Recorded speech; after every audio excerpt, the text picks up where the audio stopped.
My dog attacked my soon-to-be brother-in-law after he broke into my house to steal my late mom's wedding dress at my jealous stepsister's request. It's quite a surprise for me, 29 female, to find myself in the midst of a drama-filled fiasco involving a break-in, a jealous stepsister, and the looming possibility of a lawsuit.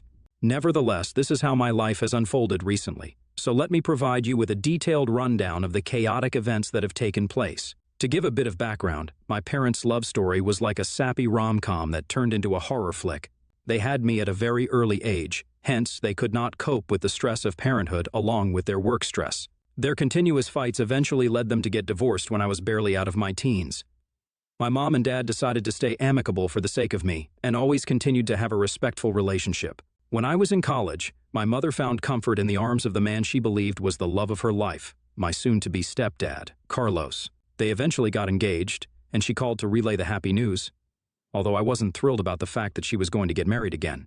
I also knew that it wasn't my place to interfere in her life or stand in the way of her happiness. I was introduced to Carlos and his stepdaughter, who was soon going to be my stepsister, Amelia. Amelia never really liked me from the beginning.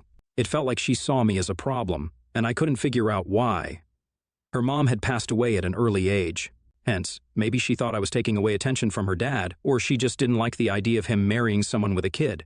Every time we crossed paths, she looked at me with disdain and talked to me rudely.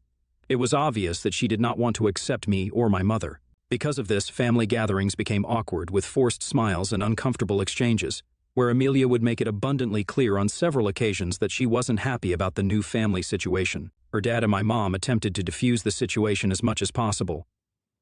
I also tried to be friendly to build some kind of sisterly bond, but every attempt was met with her ignoring me or making dismissive comments about my appearance or weight. Eventually, the day arrived when my mom and Carlos would be tying the knot. My mother had always wanted a simple wedding, so they were getting married in the backyard, which had been transformed into a makeshift venue with colorful decorations and a charming gazebo where they could exchange their vows. I was nervous and excited about my mother's big day and helped with her wedding dress and makeup. Despite the celebratory atmosphere, Amelia's resentment lingered like a dark cloud. As my mom walked down the aisle, there was a subtle scowl on Amelia's face that betrayed her true feelings. During the vows, I noticed Amelia rolling her eyes and sighing loudly as if the whole affair was beneath her. Other guests were also starting to take notice of her behavior, and it was evident that she couldn't stand the idea of this marriage. The party eventually moved on to the reception area, which had been set up with homemade decorations and a buffet of everyone's favorite dishes. People were drinking, dancing, and overall having a good time. However, Amelia took every opportunity to rain on the parade. She made sarcastic remarks during toasts, creating an uncomfortable atmosphere. Even when people tried to engage her in conversation, she responded with curt one-word answers, displaying her disapproval. As the night progressed, Amelia's behavior became increasingly disruptive. She openly complained about the choice of music, criticized the decorations, and refused to participate in family photos. It was as if she was determined to make her displeasure known, not caring that it was tarnishing what should have been a beautiful day for our family. Her behavior irritated me so much that I wanted to confront her, but my mother tried to calm me down. She suggested that Amelia might be hurting, seeing her dad getting married again, and that we should give her space to deal with her emotions. My mother always hoped that Amelia would come around over time, but as the years went by, my mother's wish never came true. While my relationship with Carlos stayed okay, the tension with Amelia continued to escalate. Whenever I was back at home during my college vacations, I would have to listen to her taunts about how I didn't have any friends or how my fashion sense was so poor. Her dad, my stepdad Carlos, would step in, scolding her and insisting on an apology. The cycle of tension and forced apologies became a recurring theme during those visits. Whenever we had any family gatherings, Amelia would often make sly digs at me, trying to undermine my confidence. She would openly mock my achievements, belittling my grades or any accomplishments. If I told her anything in return, she would try to play the victim, telling everyone how I was always this rude to her. It was always frustrating for me because I would hear her gossiping about me to relatives, spreading false stories to tarnish my image for absolutely no reason. I complained to Carlos multiple times about her behavior, but despite his attempts to make her stop, she never changed. Over time, to escape the cloud of negativity with Amelia, I decided to spend more time at my dad's place during holidays instead of going to my mom and Carlos's place.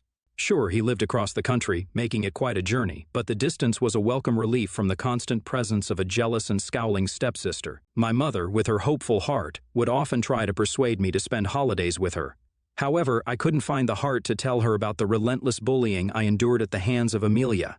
She held on to this idealized vision of us getting along, and I didn't want to shatter her dreams. The holidays with my dad were like a safe haven from the bad vibes at my mom's place. I could relax without feeling judged by Amelia. Dad's house became my escape, where I didn't have to deal with mean comments or Amelia's angry stares all the time. One day, when I was in my third year of college, we received some devastating news about my mother. She had gone for a regular health checkup, where she was informed that she had third-stage ovarian cancer. When she relayed the news to me, I almost collapsed in shock. I couldn't imagine my life without my dear mother. I immediately rushed back home to be there for her. Carlos was visibly distraught, trying his best to be strong for all of us. My dad, friends, and family rallied around us, offering support and comfort in the face of this uncertain future.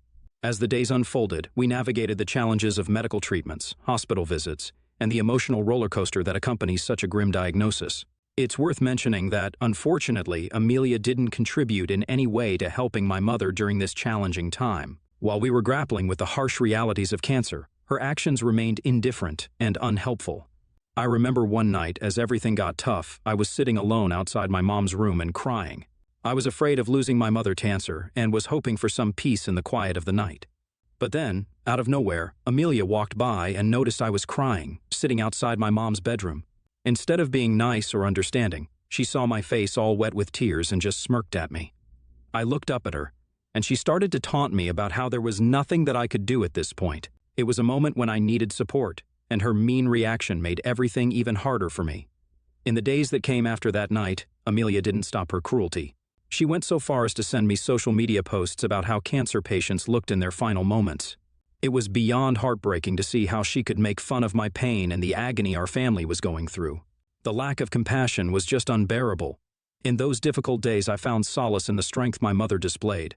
Her resilience in the face of adversity inspired me. Despite the physical toll the treatments took on her, she remained a beacon of courage, teaching me the true meaning of fighting against the odds. Even as the disease progressed, she maintained a spirit that refused to be extinguished. Unfortunately, my mother passed away in a few months as her cancer spread, and the devastation I felt was indescribable. I cried for days, not being able to believe that she was really gone. The pain was like a heavy fog engulfing me all around. The funeral was a somber affair marked by tearful goodbyes from everyone. The reality of her absence settled in after the funeral, and I grappled with the void that her departure had left in my life. The grieving process was a slow and arduous journey. The realization that I could no longer pick up the phone and hear her voice or share the mundane details of my day was a harsh truth that weighed heavily on my heart. The world continued to spin, but my anchor was gone, and I was adrift in the sea of grief. The day arrived when my mother's will was to be read. My dad, me, Carlos, and Amelia all drove to the lawyer's office together. As my mom's only biological child, I was well aware of the contents of the will, having discussed it with her on several occasions before she passed away. Mom and Carlos had discussed and made it clear that their respective assets would be bequeathed to their own children. It seemed like a fair arrangement, reflective of the intricate dynamics of our blended family. Seated in the lawyer's office, surrounded by an air of formality, the anticipation was palpable. As the lawyer began to read her will, it became evident that all of Mom's assets were entrusted to me, as Carlos and I had known all along. While this announcement didn't surprise me, the same couldn't be said for Amelia. She sat across the room, her eyes narrowing in disbelief and resentment as the lawyer read the will. In addition to the money and possessions, Mom also left me some family heirlooms. She passed on my grandmother's beautiful jewelry to me, and it meant a lot. Those pieces had sentimental value, connecting me to my roots.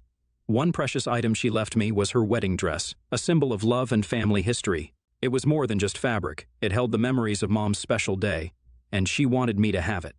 These inheritances weren't just things. They were a part of our family's history, and I cherished them deeply.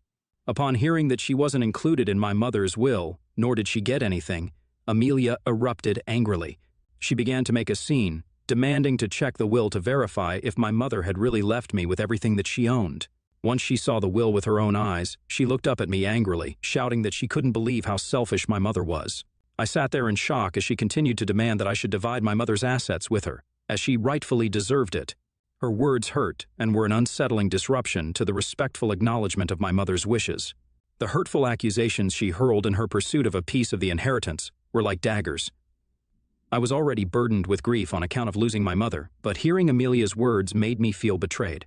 The audacity she had to demand that she should get an equal share in my mother's assets left me momentarily speechless. Summoning the strength to respond, I sought to maintain a semblance of composure. I told her, "My mom got married to your dad when we were both young adults, hence, they both made their wishes clear from the beginning, that we would be getting their respective assets. It's not about being selfish, it's about respecting the agreement our parents had with each other. This is what they believed was fair, and I intend to honor my mom's wishes." Amelia tried to complain again, but Carlos cut her off, telling her firmly that she had no right to ask for anything from me. He reminded her that someday she would inherit his assets, and she wouldn't appreciate it if I demanded a share at that time. This seemed to shut her up. My dad, who was there with us, got up to walk me out of the room.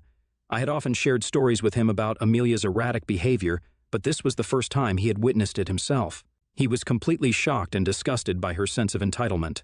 My dad advised me to move out of Carlos's place and move all my childhood things, as well as my mother's things and family heirlooms, to his house so Amelia could not steal them from me. I agreed and immediately moved everything that belonged to me and my mother out of Carlos's place. Carlos was sad to see me move out, and so was I, because unlike Amelia, he always treated me with respect and love. He has continued to check up on me and make sure that I was doing okay in my life. I went on to graduate from college and eventually secured a job. Fast forward to the point where I saved up enough money to live on my own. The assets my mother left for me weren't substantial, but they were sufficient to help me secure a place of my own. My dad was very proud of me and even came to visit, staying at my new place. I often found myself missing my mom, wishing she could see the space I had created. I kept her wedding dress safely in my wardrobe, and whenever I started to miss her a lot, I would hug the dress as if embracing the memory of my mother. Not long ago, Carlos gave me a call to share the news that Amelia was tying the knot. Surprisingly, I found myself genuinely happy for her, setting aside our past grievances. Carlos, in his usual enthusiastic manner, invited me for lunch, expressing that it had been quite a while since we caught up. I wanted to prepare my favorite meal.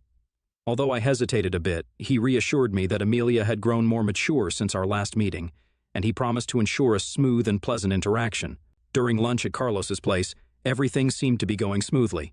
Amelia looked genuinely happy to see me, and I warmly congratulated her on her upcoming marriage. We were having lunch while discussing our lives and how much they had changed since we last met each other. She showed me pictures of her engagement, and I could see how happy she looked with my soon-to-be brother-in-law. As we sat around the table enjoying the meal Carlos had prepared, Amelia unexpectedly dropped a bombshell. In a casual tone, she mentioned that she was still on the hunt for the perfect wedding dress, but had been unsuccessful. Then, out of nowhere, she brought up the idea that she remembered my mother had left a wedding dress for me and asked me to give it to her as a wedding gift. I looked up at her in shock. The shock on my face mirrored Carlos's surprise. I asked her if she was joking with me because there was no way she would ask me for my mother's wedding dress. But Amelia replied that because she was getting married before me, she deserved to wear the dress.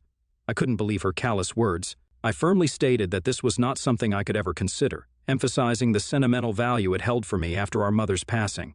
I reminded her that it was not just a piece of clothing, but a cherished memory of my mother. Amelia, on the other hand, seemed dismissive of my sentiments. She argued that since we were stepsisters and shared a part of our mother's life, she had an equal right to wear the dress. The atmosphere grew heavy with tension, and I couldn't fathom why she would want to take something so meaningful from me.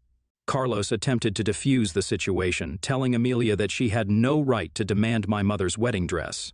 But Amelia seemed resolute in her desire, stating that she was ready to pay me for the dress if that's what I wanted. The tension continued to rise as I felt hurt and frustrated that she couldn't understand the importance of the dress to me. Carlos, sensing the escalating conflict, tried to explain to Amelia that it wasn't about money, but that the dress itself means a lot to me, as it was something that my mother had left behind for me. Amelia then began to say how my mother would have given her the dress had she been alive, and that I was just being selfish. I couldn't believe the audacity of her claim, especially considering how she had treated me over the years. I angrily pointed out to her that she had no concern for my mother when she was dying of cancer, and yet she now had a sudden desire to wear my mother's dress out of nowhere. The exchange started to become more heated as we continued to yell at each other.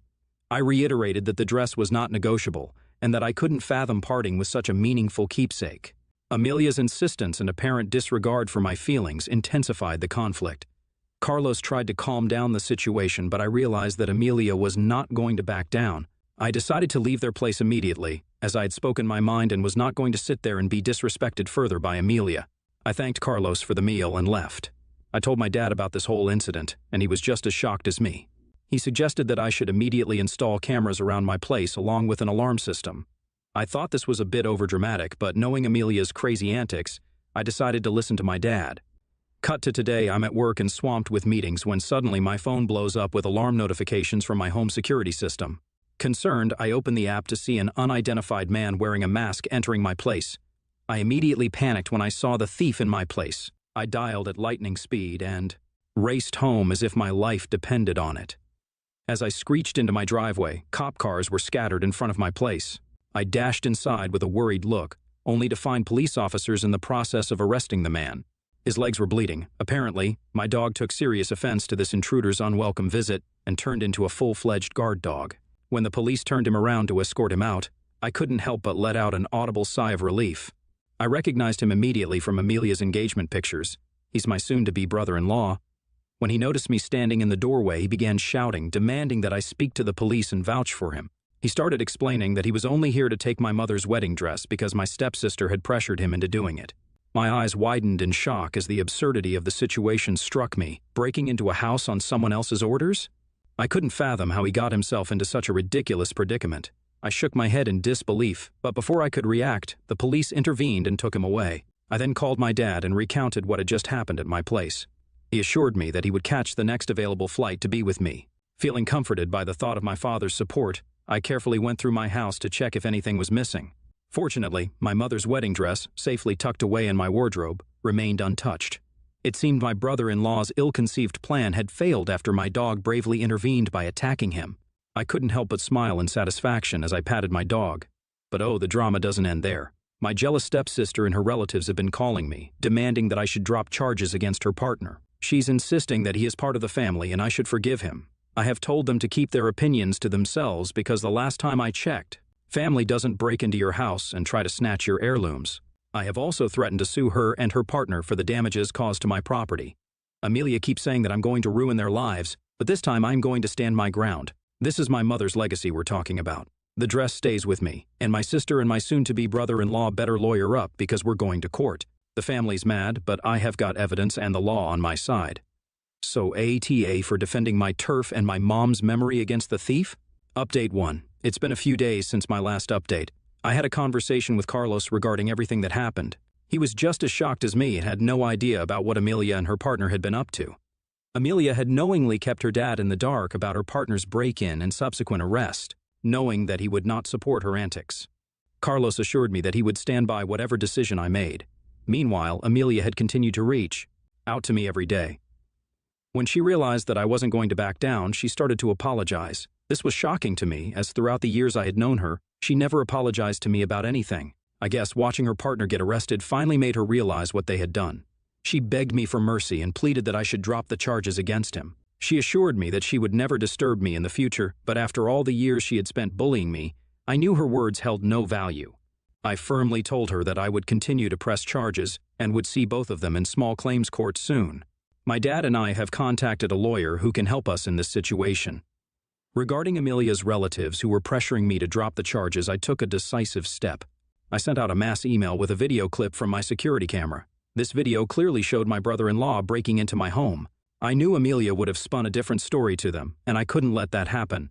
No sane person would support such an outrageous act. After sending the email, some of her relatives did reach out to me, apologizing. They had no idea about the truth of the situation, and my evidence opened their eyes. It was a relief to know that at least some of them understood the reality of what went down and acknowledged the wrongfulness of the break-in. Update 2. It's been 1 month since my last update. I could not update earlier as I was busy with my legal proceedings. As I had mentioned earlier, I decided to go through with the charges, seeking justice for the intrusion into my home. The legal battle unfolded, where I was awarded a fine for the damages caused to my property during the break-in. I turned to look at my stepsister's face, who looked utterly destroyed, perhaps realizing that her actions do have consequences. Her partner faced criminal charges for breaking and entering and was sentenced to only 3 months in jail because he didn't actually steal anything from my place. My lawyer didn't stop there and has also issued my stepsister and her partner with a restraining order. It's a necessary measure to ensure my safety and protect against any further attempts to disrupt my life. Throughout this entire ordeal, my dad has been staying with me for support. He's still worried that Amelia might try something again, but I doubt she'll have the nerve after getting hit with a restraining order and a fine. The legal consequences will have put a damper on any further attempts for her to cause any trouble. Update 3. It's been 6 months since my last update. My life has moved forward by now, and thankfully there's no longer any drama. The chaotic events that once defined my days have become distant memories.